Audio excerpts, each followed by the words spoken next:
হে, কি হলো, কেন হলো, কবে হলো জানি না তো, শুরু হলো, শেষ হলো, শেষ হয়ে গেল।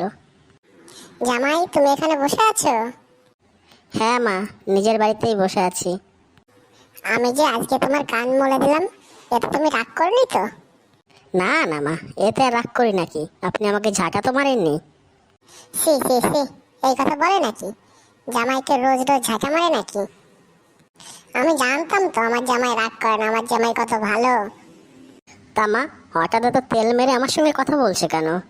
না না, তেল মেরে আর কোথায় বলছি, আমি তো সারাক্ষণ আমার মেয়েকে বোঝাই আমার জামাই কত ভালো, কত ঠান্ডা, কখনো রাগ করে না। না না, আপনি যখন বকাবকি করেন তখন বাথরুমে গিয়ে ব্রাশটা দিয়ে ঘষে দিই। কি? ব্রাশ দিয়ে দাঁত ঘষলে পারে রাগ কমে যায়? না মা, আমার ব্রাশ না, তোমার ব্রাশ দিয়ে বাথরুমটা ঘষে দিই। হ্যাঁ, এই ব্যাপার? আজকেই আমার জন্য 1 ডজন ব্রাশ নিয়ে আসবা তুমি। হ্যাঁ বাবা, তুমি আমার মেয়েকে ভালো টালো বাসো তো? হ্যাঁ মা, আমি তো তোমার মেয়েকে ছোটবেলা থেকে ভালোবাসি, তার জন্য তো আপনার মেয়েকে বিয়ে করে আমি এত দূরে নিয়ে এসেছি। হ্যাঁ তাই তো। কিন্তু দেখেন কি আর আমার কপাল, আপনি আমার মেয়ের সঙ্গে সঙ্গে পিছু পিছু চলে এসেছেন। আচ্ছা বাবা, একটা কথা বলো, এই যে 5 বছর হয়ে গেছে তুমি আমার মেয়েকে বিয়ে করেছো, তো কি নাতি নাতনি কোনো কিছু হবে না নাকি?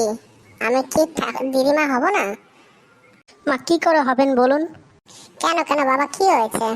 ওই যে বিয়ের দিন রাত্রে আপনি বললেন না যে আমি যেভাবে আমার মেয়েকে বড় করেছি, আমি যেভাবে আমার মেয়েকে দেখেছি, তুমিও ঠিক সেইভাবে আমার মেয়েকে দেখবে। হ্যাঁ বলেছিলাম তো।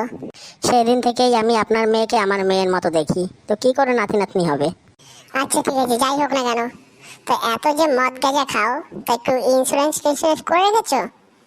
হ্যাঁ হ্যাঁ, আপনি মা কি না, আপনি আগে থেকে বুঝে গেছেন যে আপনার মেয়ে খুব তাড়াতাড়ি বিধবা হবে।